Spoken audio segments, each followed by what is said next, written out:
Do you ever look around and think about the awesomeness of God? I just am amazed when I see birds flying around my bird feeders. Sometimes when I'm driving down the road and I see a field of corn, I remember the births of my grandbabies. Have you ever seen a butterfly break from its cocoon? Right now I'm amazed just because it's becoming spring. The seasons just amaze me. Have you stood at the beach and looked across the ocean, looked up to the sky and saw the clouds, looked at the vastness of the stars? You ever walked through a large cathedral and just been humbled? I can make this video over and over as I recognize more and more awesome things. Pause and take a look around you.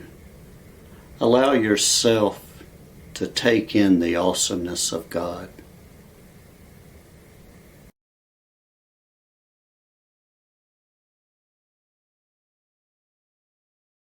There's a cupcake in the freezer.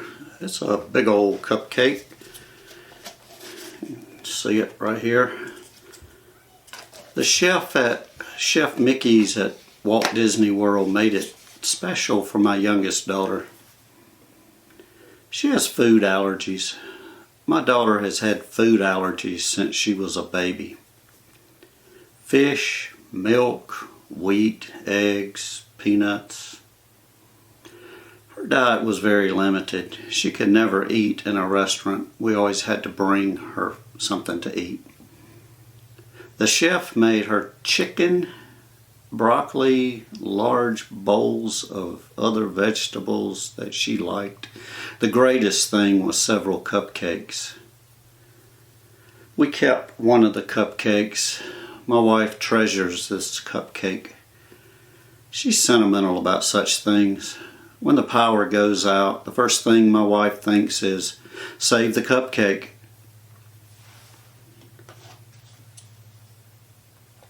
This cupcake is 25 years old.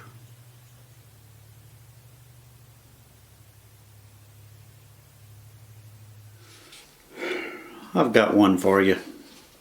I have a log. The log is over 75 years old. When my grandparents had a wood stove, they chopped wood and cooked with wood fire. That was way before my time. It was my aunt's log. The log looked like it should fit, but it didn't fit in the wood stove. So my grandmother set it aside near the stove. My aunt said, ever so often my grandmother would try to fit the log in the stove. She would get frustrated and then set it aside again.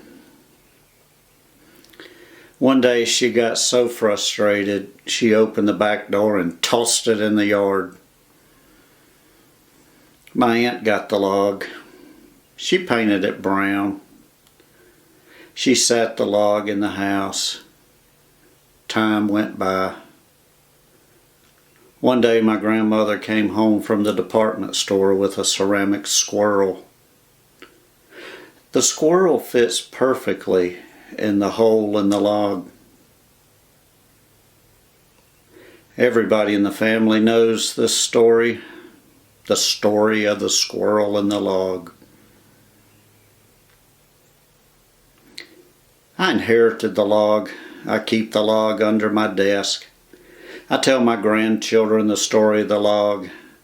I tell the little ones not to play with the squirrel.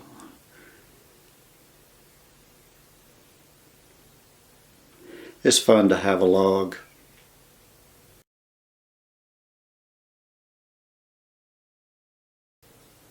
I like to be positive. I hope I am. I always like to be encouraging. But I don't want you to think that being a Christian is all sunshine and lollipops.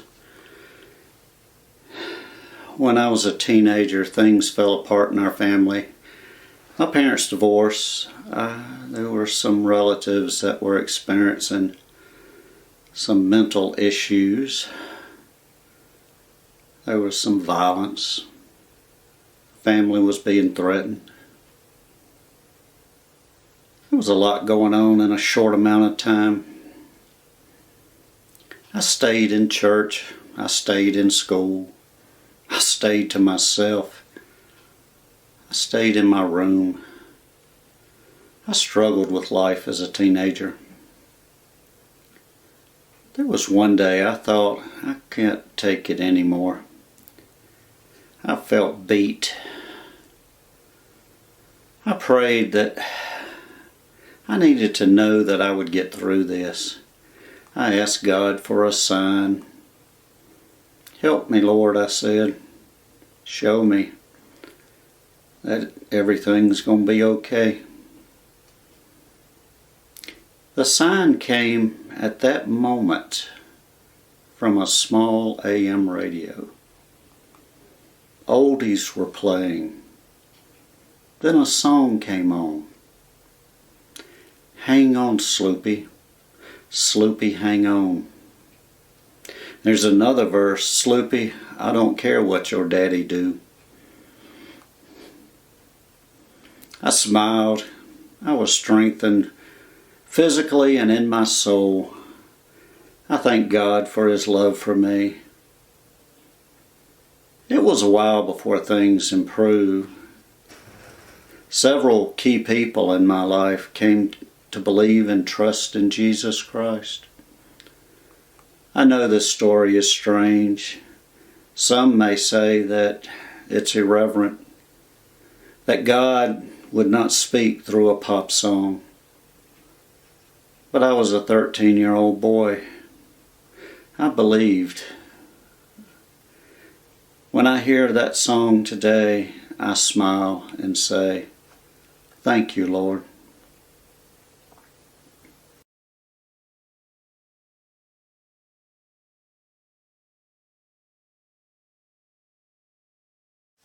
Went to the beach recently. Weather was great, a lot of nice walks along the beach.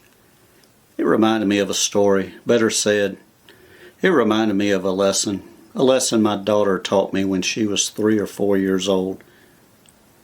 Little children like to pick up shells on the beach. Old men and women like to pick up shells too, but little children like to pick up shells. And fathers like me, we like to critique the shells. We like to instruct the children. My youngest daughter showed a shell to me. She said it was pretty, the colors were varied and interesting, but being a dad, I told her to look for a better shell. I was saying that that shell was not good enough. It was chipped. It had some rough spots. I told her we don't like that kind of shell. Look for something better. This was over 25 years ago. That conversation still convicts me. What was I teaching her? Was I saying we have to look at perfection in the shell? Do we look at the things the way the world looks at it? People judge the outward appearance of the shell, but children look at the colors and the true beauty of the shell. Now I collect all kinds of shells. I look for what is unique in the shells. These shells I probably would have once tossed aside. My walks on the beach are much more enjoyable. So are my friendships and relationships with others. I've stopped trying to judge outward appearance.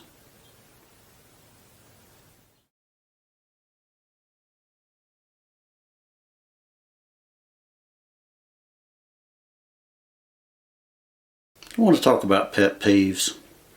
Pet peeves are petty things that bother you.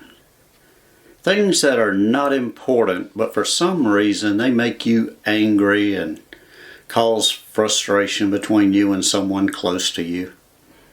Usually someone like a spouse, a family member, a co-worker. Of course, it can be with strangers.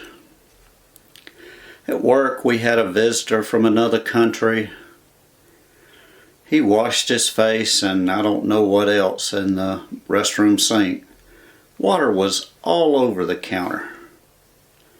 People talked about him. They wouldn't say anything to him. This was a good definition of murmuring. My daughter takes items out of the microwave with seconds left on the clock. She doesn't cancel the timer, so the timer flashes. My wife puts her coffee mug in the sink with a plastic stirrer still in the cup.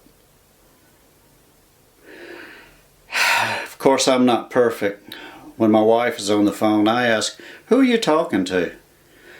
I'm not jealous or checking up on her. Sometimes I have something I may want to ask one of my daughters, or maybe I want her to tell the person she's talking to that I said hello. But it's very annoying. I think this has become an annoying habit. As a Christian, what can I do about my pet peeves? At work, I started wiping up the water from the counter. I do this in public restrooms now when I see water on the counter. I did tell the guy that here in the U.S. that was kind of odd to make a mess on the counter. He understood. With my daughter, I just press cancel on the microwave. No need to get upset about it. For my wife's coffee cup, I just pull the stirrer out.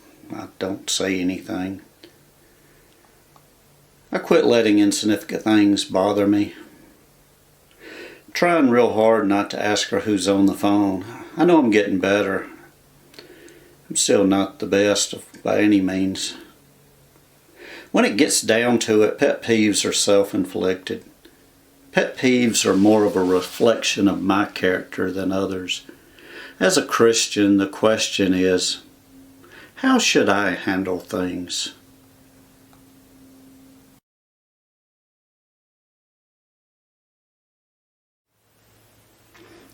I went to the dentist the other day.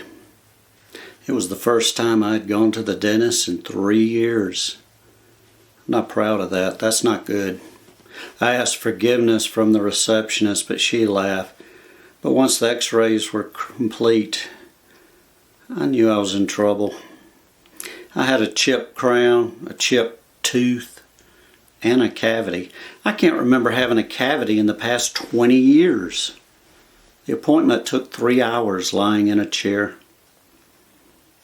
My teeth are straight. I've not had braces. I've had a lot of fillings though. I have metal fillings older than my dentist. Actually, my fillings are older than the oldest dentist there. I used to blame the state of my teeth on the fact that we didn't have fluoride in our water. We didn't own an electric toothbrush. We didn't use fluoride toothpaste. I just kept saying it wasn't totally my fault, but that's a lie. I didn't take care of my teeth as a kid. I didn't take care of my teeth as a teenager. I didn't brush enough. I didn't floss enough. Sitting in that chair, I started thinking about my teeth, and then I started thinking about my faith. Throughout my early life, I made some bad choices. I've chosen sins over what is right. I continued to turn back to God and ask forgiveness, sort of like going back to the dentist over and over to fix what I had neglected so the dentist could make me whole again and God could make me whole again. I should always be consistent. It hit me. If I had continued to walk with Jesus like I do with how I treat my teeth, I would be in a lot of trouble. It doesn't matter if you're young or old. If you're not taking care of your faith or your teeth, you better take it seriously. I'm older now. I've learned that self-control, consistency, perseverance, very important in our walk with Christ.